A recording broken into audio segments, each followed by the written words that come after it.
Hello friend, in previous lecture we have seen combustion phenomena in fuel.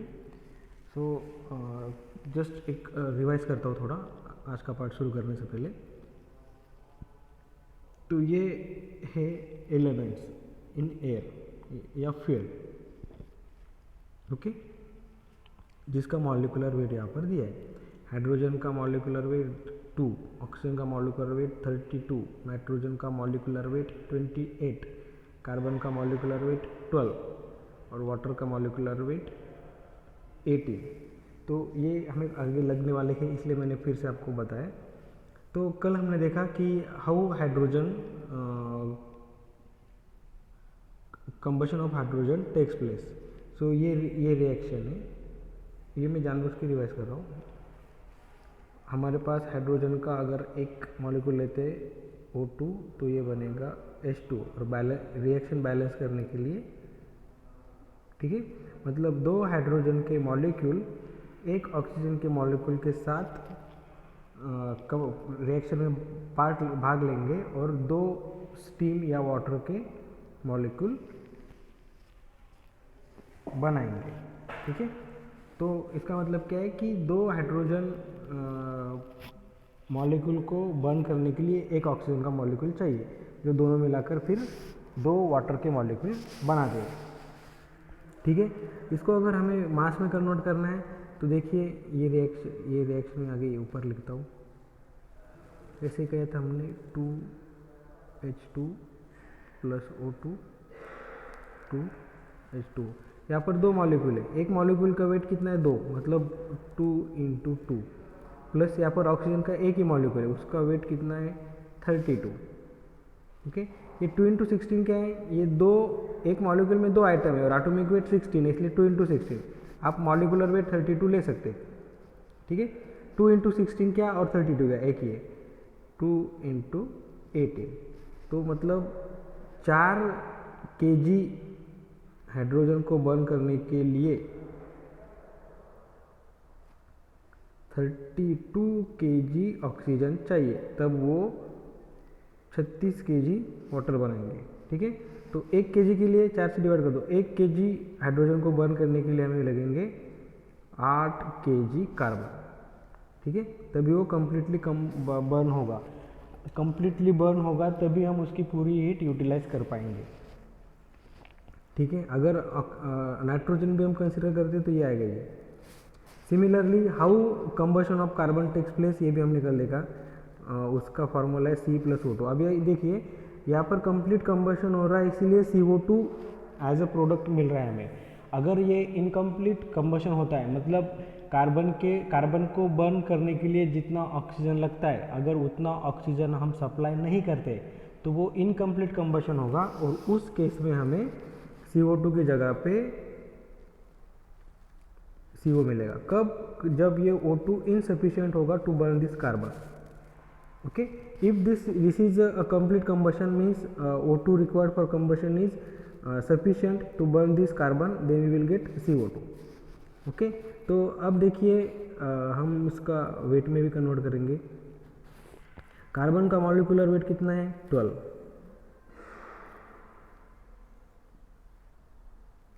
Carbon का molecular weight 12 plus oxygen का 32, ये हमें क्या देगा 12 प्लस 32 मतलब 38, नहीं 2 है, 32 12 44, ओके। मतलब 12 kg कार्बन हमें बर्न करना है तो हमें 32 kg ऑक्सीजन चाहिए, जो 44 kg कार्बन डाइऑक्साइड बाहर छोड़ेगा। मतलब 1 kg के लिए कितना, फिर 1 kg कार्बन बर्न करने के लिए 32/12, तो इसको हम सिंप्लीफाई कर सकते हैं 8/3, मतलब 1 kg अगर कार्बन है तो उसके बर्न करने के लिए हमें 8/3 kg ऑक्सीजन चाहिए, जो बनेगा 11.3 kg CO2, ठीक है। ये ध्यान में रखिए, 1 kg कार्बन को बर्न करने के लिए 8/3 kg ऑक्सीजन चाहिए। अगर 8/3 kg ऑक्सीजन है 1 kg कार्बन बर्न करने के लिए, तो ही इसका कंप्लीट कंबशन होगा और हमें 11/3 kg CO2 मिलेगा। अगर 1 kg कार्बन बर्न करने के लिए इससे कम ऑक्सीजन अगर हम सप्लाई करते हैं तो हमें CO2 नहीं मिलेगा, हमें CO मिलेगा, कार्बन मोनोऑक्साइड, क्योंकि वहाँ पर कंबशन कंप्लीट नहीं हो रहा है, इनकम्प्लीट कंबशन हो रहा है, जो आज हमारे पार्ट का डिस्कशन का पार्ट है। क्लियर? देखिए यहाँ पर इनकम्प्लीट कंबशन क्यों हो रहा है, क्योंकि this O2 is not sufficient to burn this carbon. जो सपोज 1 kg के लिए हमें 2.66 kg ऑक्सीजन चाहिए तो ही CO2 बनेगा, लेकिन 1 kg कार्बन है और हमने 1.5 kg ऑक्सीजन सप्लाई किया तो पूरा कार्बन बर्न नहीं कर पाता है, इसीलिए वहाँ पर इनकम्प्लीट कंबशन होता है। और due to this incomplete combustion instead of carbon dioxide carbon monoxide वहाँ पर प्रोड्यूस होता है, जो कि ज़्यादा हैजर्डस है, more hazardous to our environment and health. ठीक है? और दूसरी चीज़, जितनी हीट हमें यूटिलाइज करनी है वो हम यूटिलाइज नहीं कर पाएंगे, क्योंकि वो कंबशन आधा ही हो रहा है। So today we will see theoretical air and excess air. So what is theoretical air? Theoretical air मतलब जितना ऑक्सीजन कंबशन के लिए चाहिए उतना ऑक्सीजन होना is nothing but theoretical air. मतलब अगर 1 kg फ्यूल को बर्न करने के लिए फॉर एग्जांपल 10 kg एयर चाहिए, इसका मतलब क्या है? मतलब परफेक्ट 10 kg चाहिए, 10 kg से कम रहा तो इनकम्प्लीट होगा, ज़्यादा रहा तो एक्सेस होगा, तो ये 10 kg क्या हो गया? Theoretical air for this 1 kg fuel. मतलब कंबशन के लिए जितना ऑक्सीजन चाहिए उतना ऑक्सीजन कंटेंट वाली एयर को हम थेरोटिकल एयर कहेंगे। Okay, by definition how we can define this? The minimum amount of air that supplies sufficient oxygen for complete combustion of all the carbon, hydrogen and any other element in the fuel that may oxidize is called theoretical air. Simply, minimum amount of air that supplied sufficient oxygen for complete combustion of all the carbon, hydrogen and other things, it is called theoretical air. उससे अगर कम air रही, theoretical से कम air रही, इसका मतलब क्या है कि वहाँ पर सफिशिएंट अमाउंट ऑफ ऑक्सीजन नहीं है जो कार्बन और हाइड्रोजन को बर्न करेगा, तो वहाँ पर कंप्लीट कंबशन नहीं होगा, वहाँ पर पोल्यूशन तो होगा ही, लेकिन साथ ही साथ उस फ्यूल को हम जितनी इफ़िशिएंटली यूज़ कर सकते थे उतनी इफ़िशिएंटली नहीं कर सकेंगे।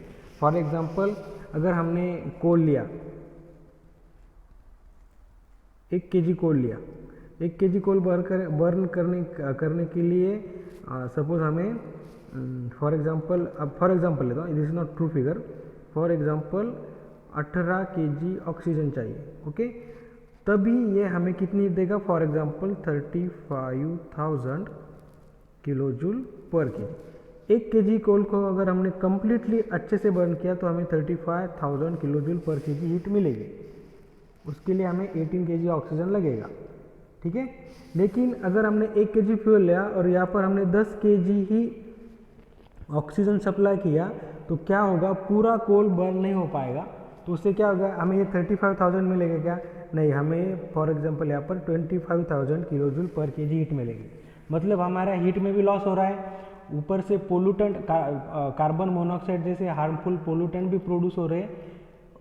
ओके, क्यों?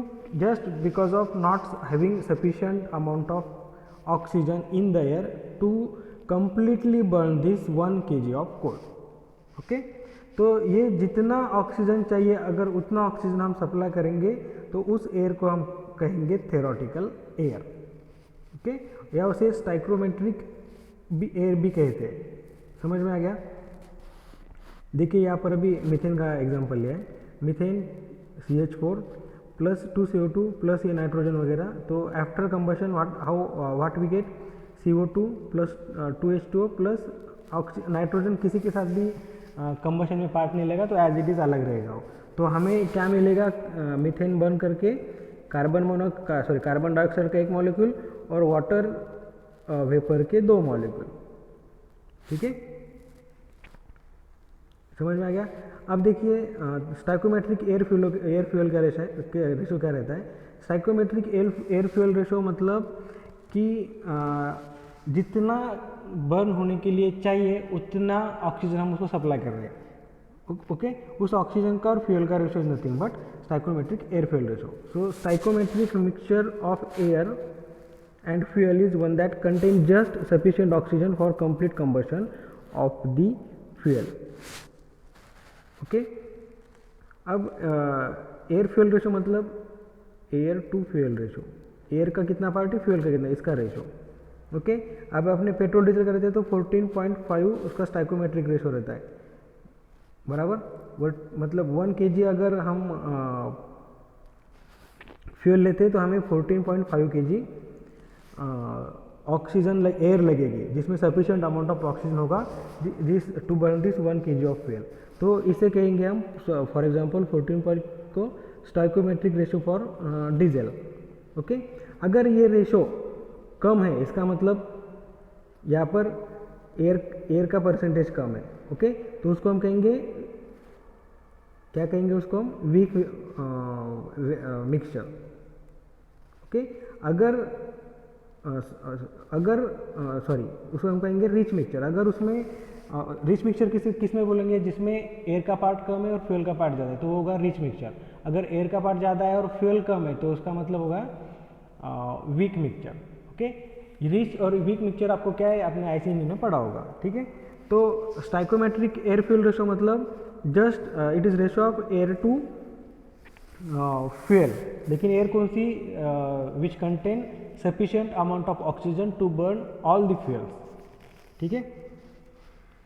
अब एक्सेस एयर नाम की टर्म है। एक्सेस एयर मतलब अगर हमें 12 kg ऑक्सीजन चाहिए तो हमें क्या करना पड़ेगा, जनरली 23% बाय पर एयर में ऑक्सीजन रहता है। ओके, तो जिसका 23% 12 होगा उतनी एयर हमें भेजनी पड़ेगी, बराबर। मतलब 12 kg फॉर एग्जांपल 12 kg हमें भेजना है तो 12 kg उस एयर में एज ए 23% होनी चाहिए, उसको हम कहेंगे थ्योरेटिकल एयर।